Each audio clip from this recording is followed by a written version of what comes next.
Bom dia, jovens. Nono ano, hoje, dia 19 de fevereiro de 2021. Certo? Vamos continuar nosso capítulo de conjuntos. Vamos falar de conjuntos dos números racionais e conjuntos de números irracionais. Para falar sobre isso, vamos usar alguns exemplos. Aqui eu tenho um recipiente que contém metade da sua capacidade de 1 litro. Nesse caso, se o recipiente tem capacidade de 1 litro, então a quantidade de líquido em seu interior equivale a 1/2 do litro, quer dizer, 0,5 litros.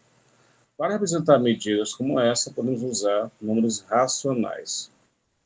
O conjunto dos racionais que indicamos pela letra Q é constituído pelos números obtidos da divisão de dois números inteiros, que podem ser expressos na forma fracionária. É o caso de A sobre B, sendo A e B números inteiros, e B diferente de zero. Ou na forma decimal, nesse caso, observando alguns exemplos. 3 sobre 4 é igual a 0,75. 1 sobre 9 é igual a 0,111.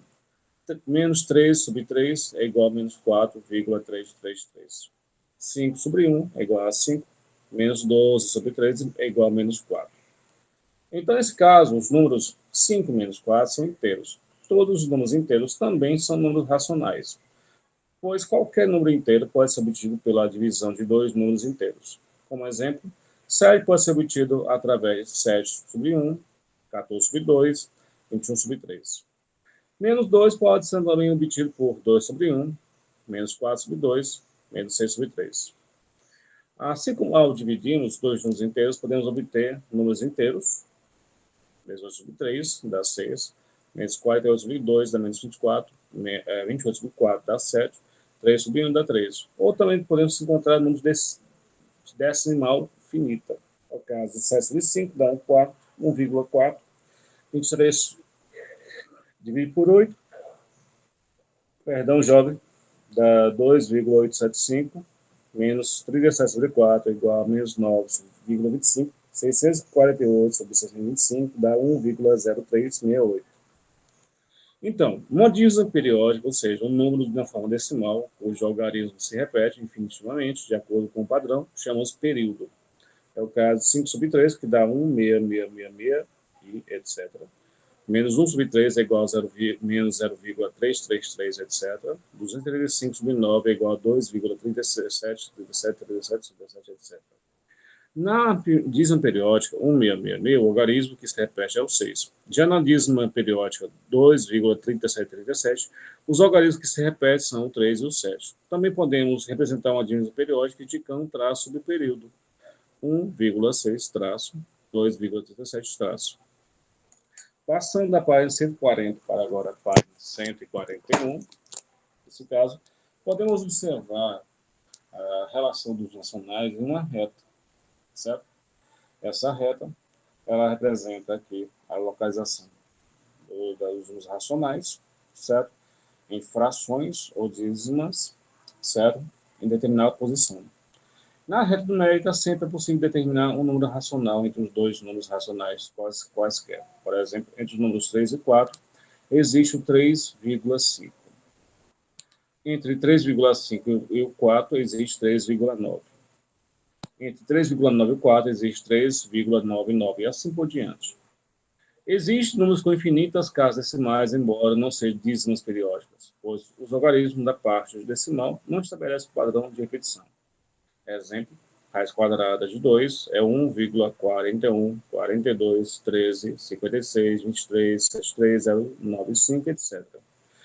Raiz quadrada de 3, menos, é igual a menos 1,732050807,5 e etc.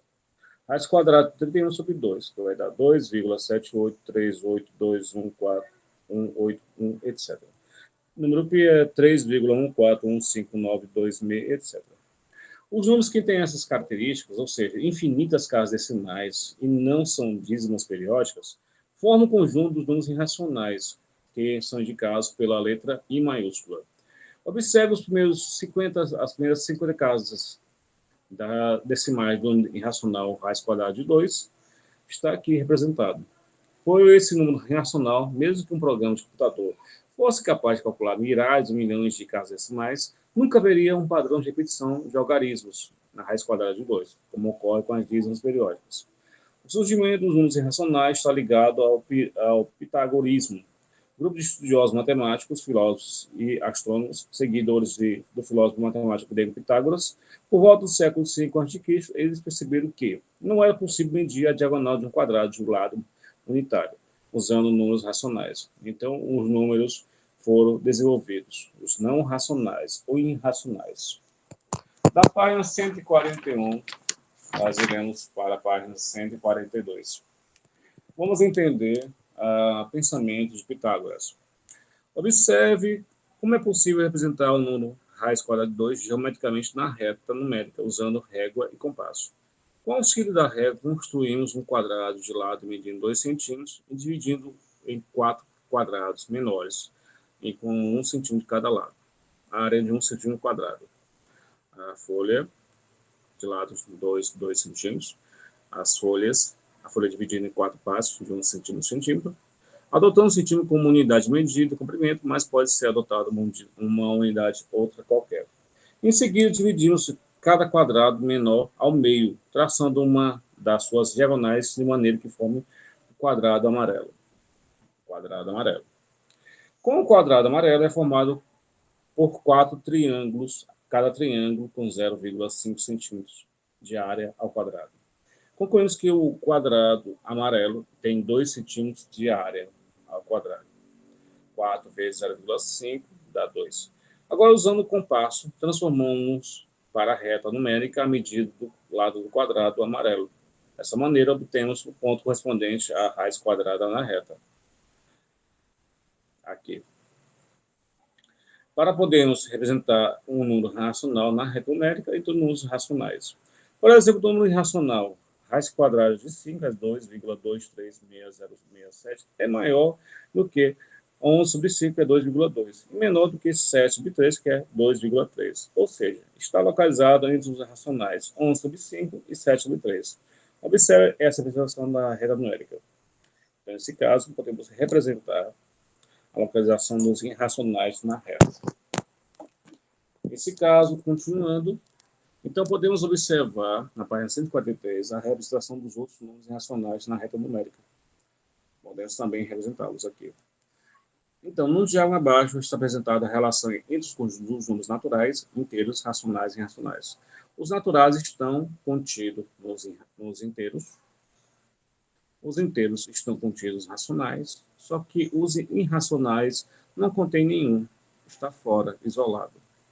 Então, jovens, concluímos essa parte em relação aos conjuntos racionais e irracionais, lembrando que os racionais não contêm nenhum conjunto aqui do lado. Ele está separado, isolado dos racionais inteiros e naturais. Ok? Então, continuamos na próxima aula em relação ao nosso conteúdo. Então, obrigado e até a próxima.